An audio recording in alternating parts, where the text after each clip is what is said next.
the Bible we see that they have seen miracles after miracles in their life. That God was doing something that very, very wonderful. All these things were the experience of the people of Israel. What are the things? They were delivered from the judgment. They were protected by the blood of Jesus Christ or the Passover lamb. They were under the cloud and led by the pillar of fire. And God was with them, always doing miracles for them. What a blessed experience is that. You think about that. Praise the Lord. Thank you, Jesus. No more judgment. No more dominion of the sin. Always under the Holy Ghost and led by the light of the Holy Ghost, otherwise the Word of God. And every time then when they are in great crisis, God comes down, or God in His presence performing the miracles to see His glory in their journey.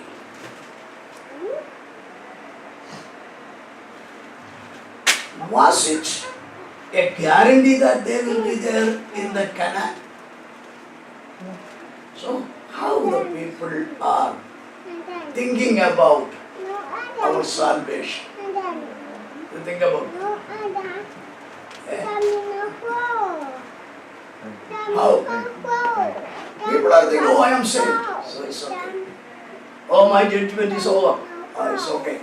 I have the Holy Ghost. It's okay. Oh, God is doing so many miracles in my life. So it is okay. That is the way the people are living. That is where the Hebrew writer warning the people. They all have received the word. And according to what he says here, let us look into that again.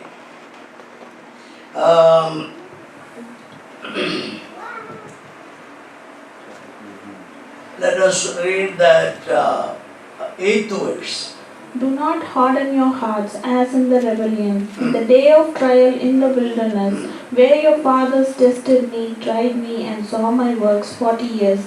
Therefore I was angry with that generation and said, they were chosen, they were protected, and God was with them and doing all the miracles for them. But God says, I had something against them. And what was the reason? Or what, upon what reasons God's wrath came upon them? In all what they have done is concluded in one word. That is unbelief. Or they did not believe in God. We all know, we are always saying, and mainly we consider all people are believers. What does it mean to be called as believers?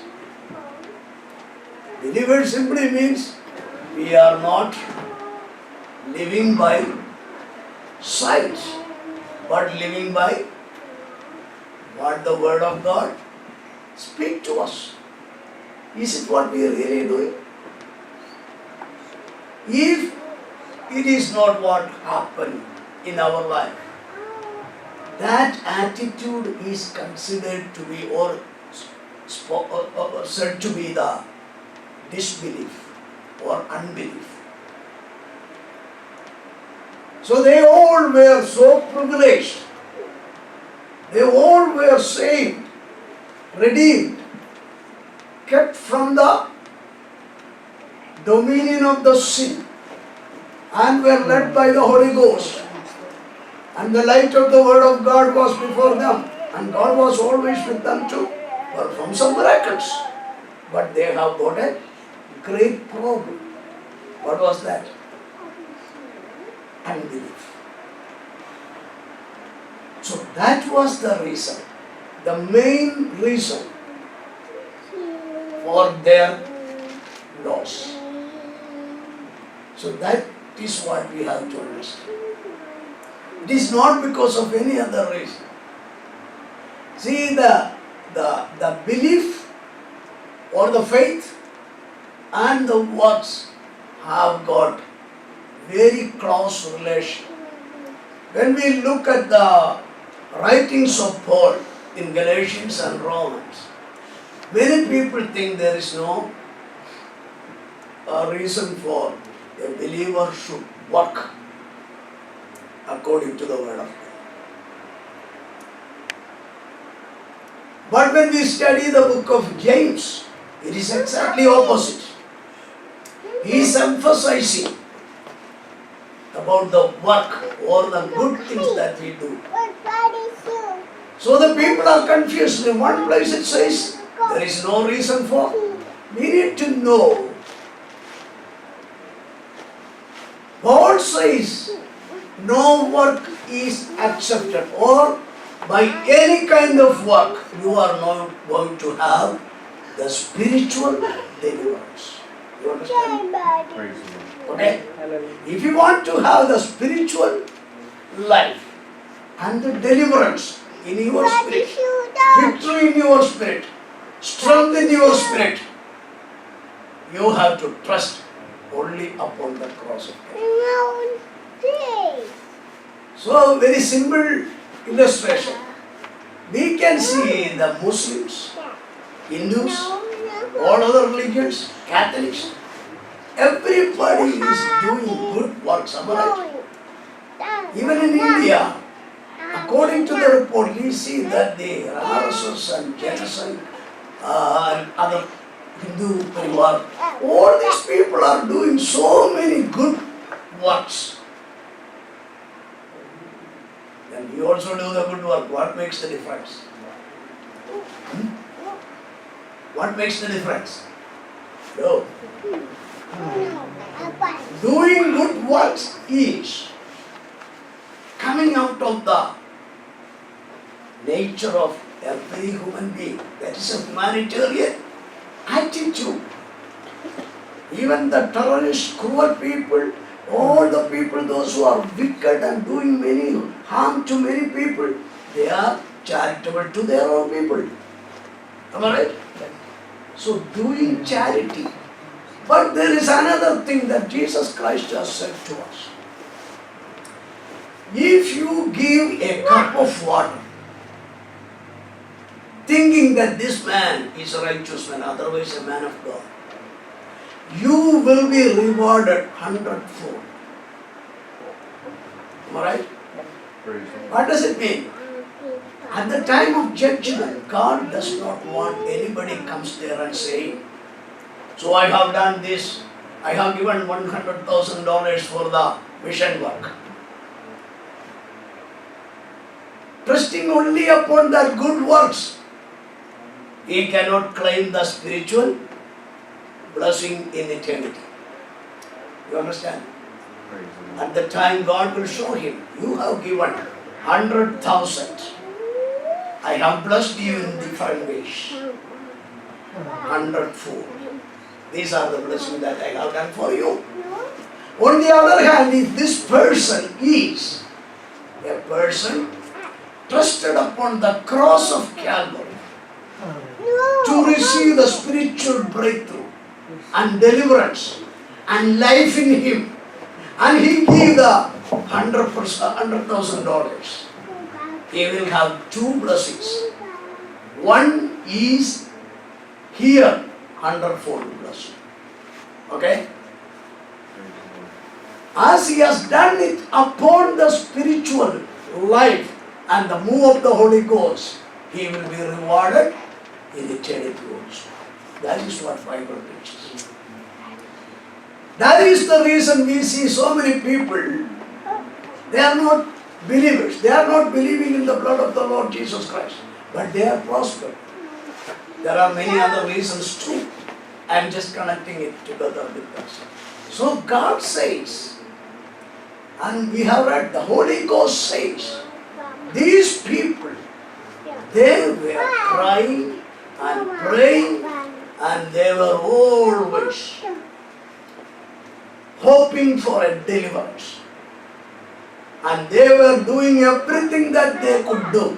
Even Moses, while he was a powerful man, second to none other than Pharaoh. But none of his effort brought any good to them. Did it? No. He himself had to flee away from the presence of Pharaoh. And finally, how the deliverance is taken place? It has been taken place upon the way of God. That is what the Holy Spirit speaks to us. Your salvation is accepted by God simply because you have admitted that you are a sinner. We admit that, oh Lord, I am a sinner. There is nothing good in me. I submit myself to you, not at the time of the salvation alone, but also moment by moment. Whenever the Holy Ghost speaks to us, or the promise telling us what you think is not right, immediately we have to say, Lord, help me to get out of that thoughts. Talking.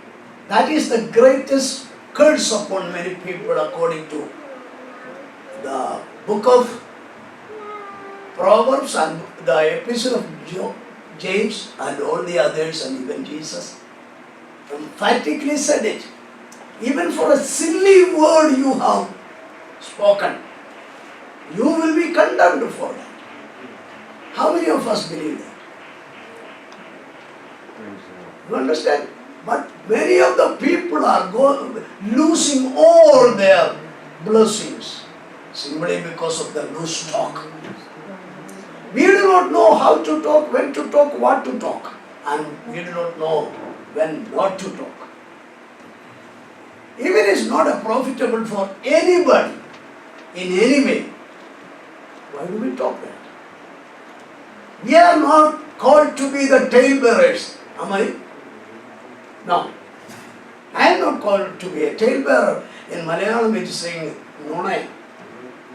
When we hear something and we dial the phone and tell it to everybody, we do not know whether it is right or wrong. You understand? That's the greatest curse.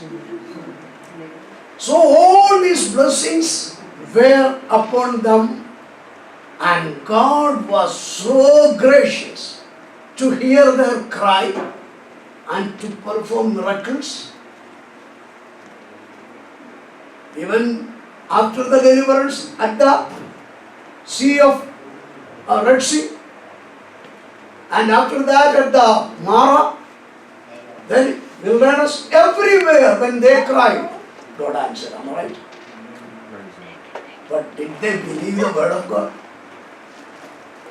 This is what the Hebrew writer leading us to. You understand? See, they were receiving all these things, but they did not believe. How weird it is, how pathetic it is. Is it not what happening in our life? Many times. If at all it is all the time, many times. I do not know about you, but it is happening in my life several times. We don't believe in God. Even after experiencing the blessings, as we are seeing almost every week, every day, we experience the miracles of God in our life in one way or the other. Still we are greedy in our heart. Are we greedy toward the spiritual strength?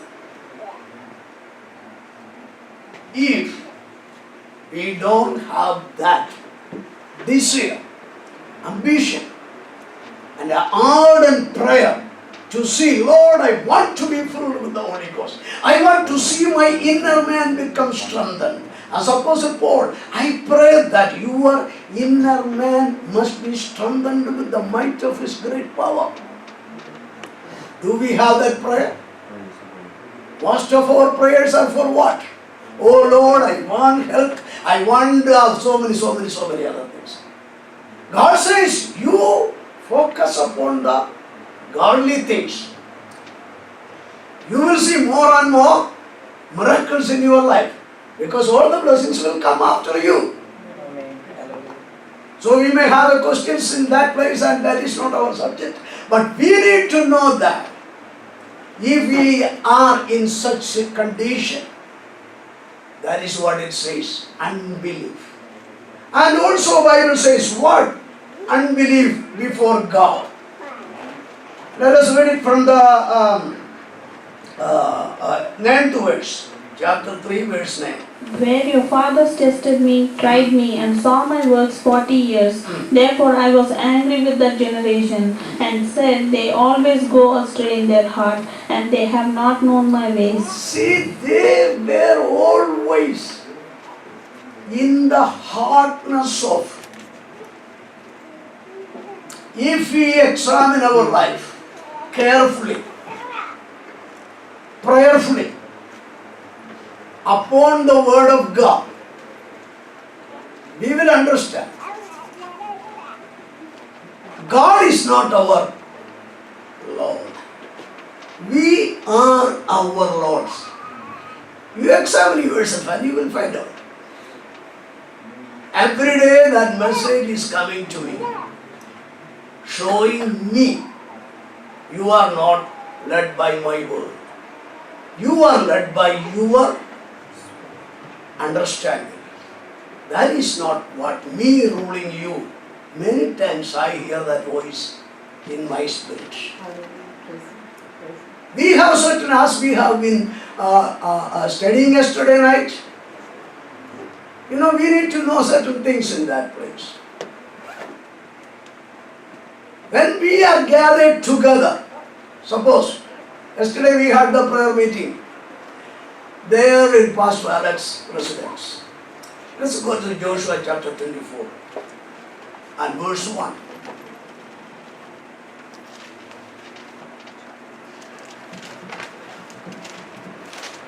Then Joshua gathered all the tribes of Israel to Shechem and called for the elders of Israel, for their heads, for their judges, and for their officers, and they presented themselves before God. And Joshua said to all people, Did you understand what you were reading? What did you understand? You understood plainly. Plainly you understood. But it clearly says who called the people.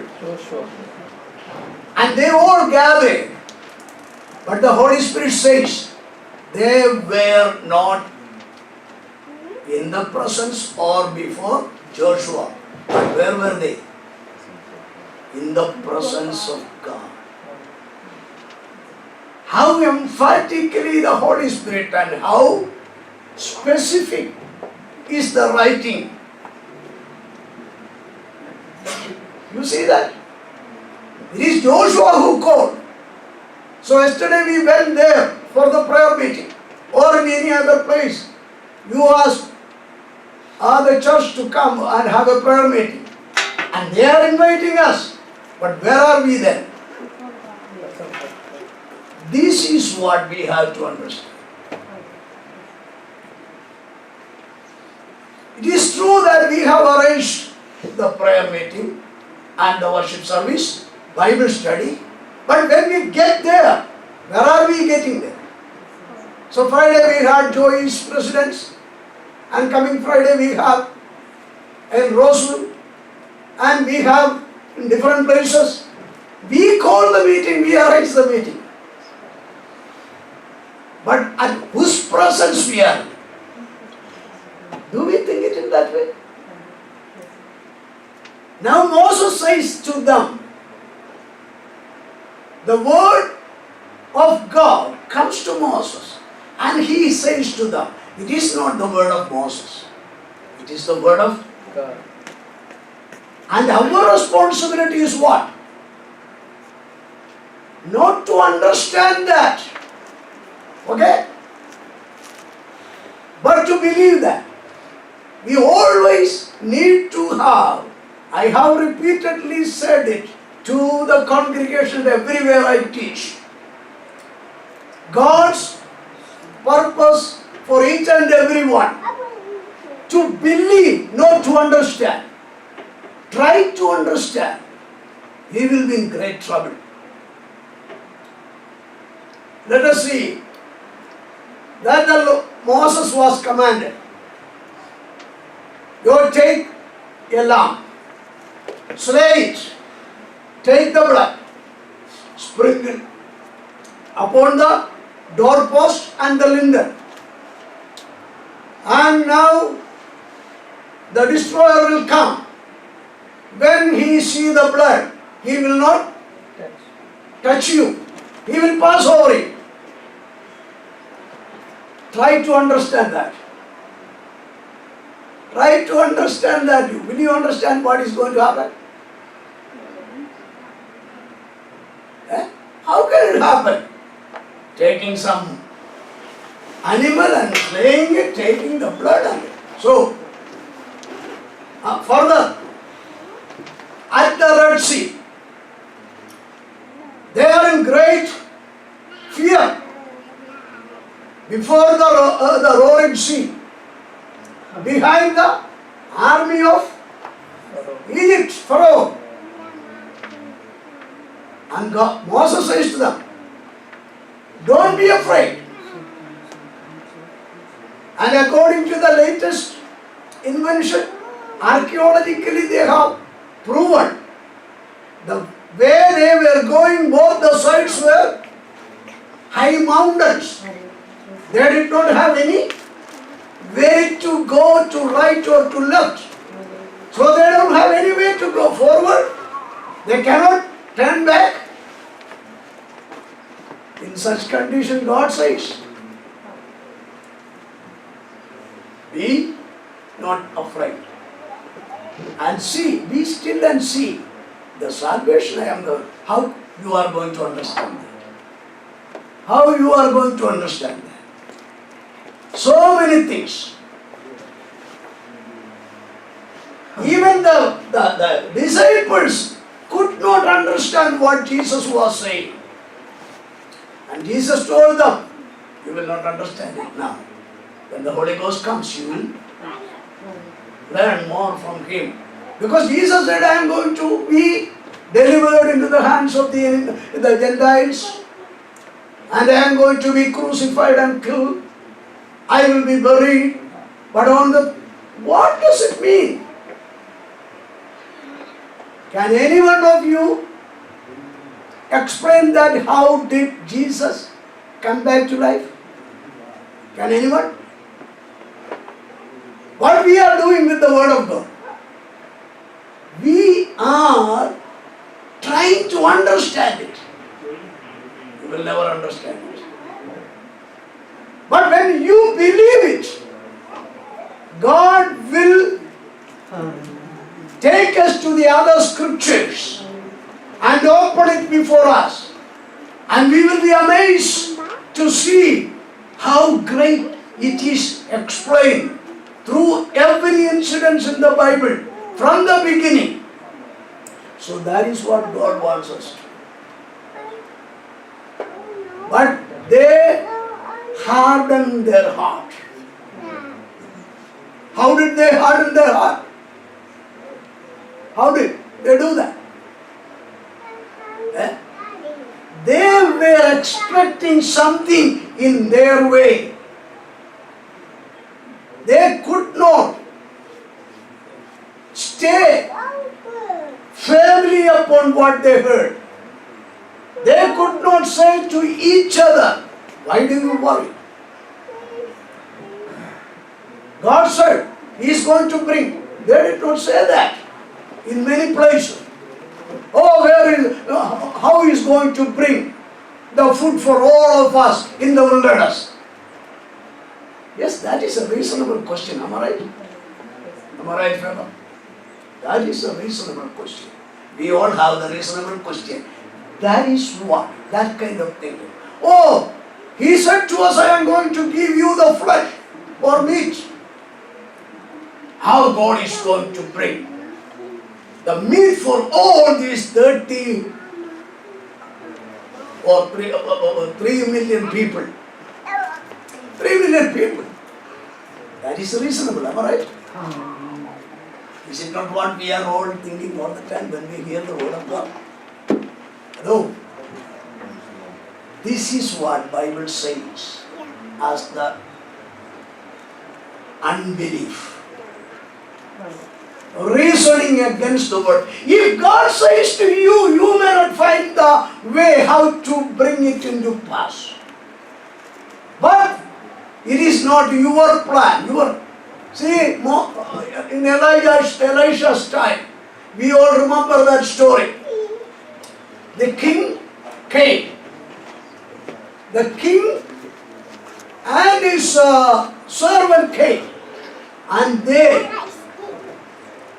asked Elisha about the situation, the famine.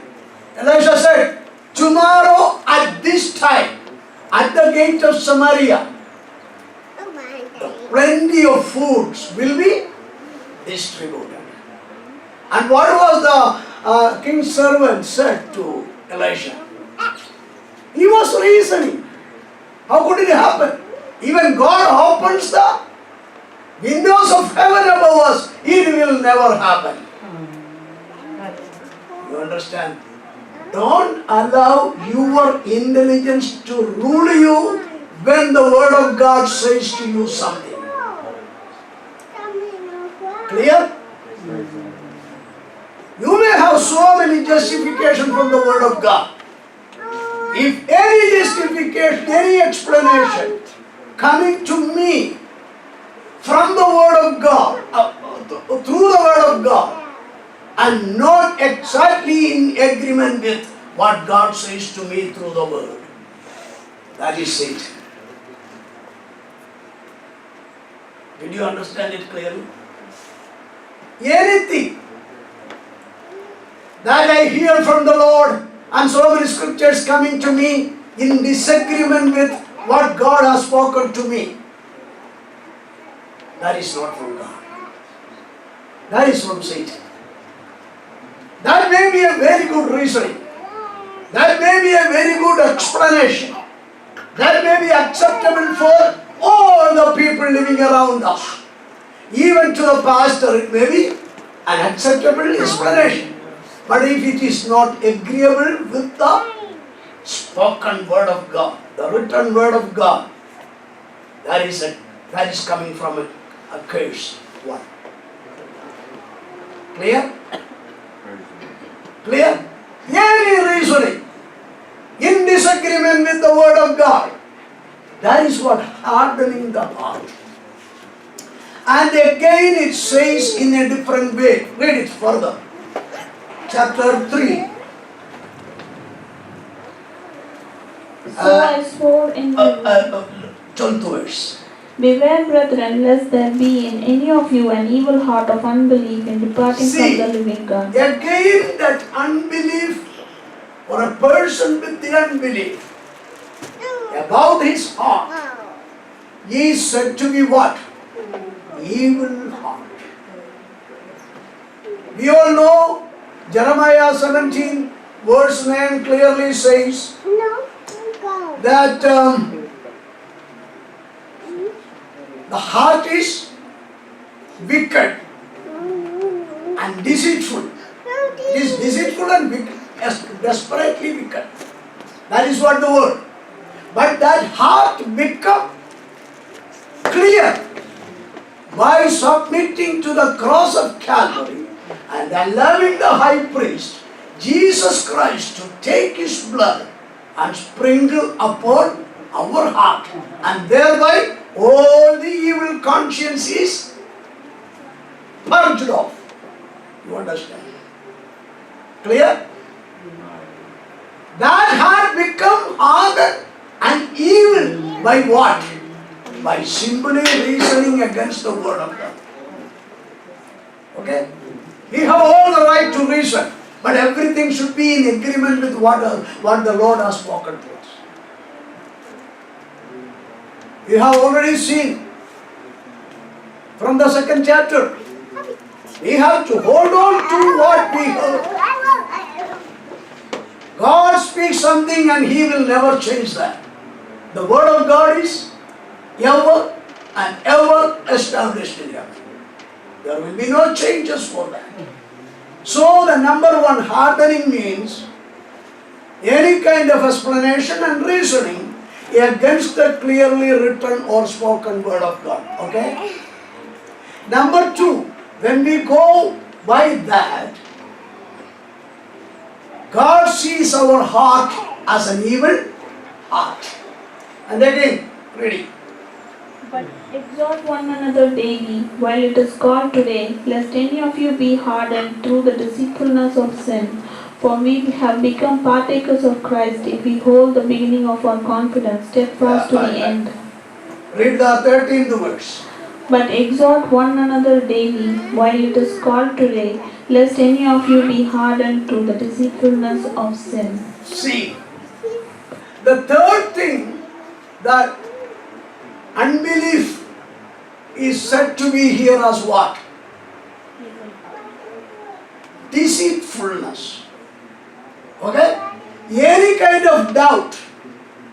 So that is why Jesus says and Apostle says, pray continuously, unceasingly. When we fail to continue in prayer in our spirit, I am not saying you must be always on the knees or always in the room praying. But the Bible clearly teaches, and all the godly men in their experience, they all say, even while you are busy in your work, your spirit can continuously communicate with God in prayer. You may have that experience, but you ask to any godly person, any spiritual man, they say anything you continue to do, but your spirit can, even while we sleep, David says, I will be singing unto my Lord the prayer to my God. That is what in the night time happening in his spirit. So we need to know that we have to keep our heart, our spirit, our inner being communicating with God. If we don't have that experience, what will happen? We will be deceived.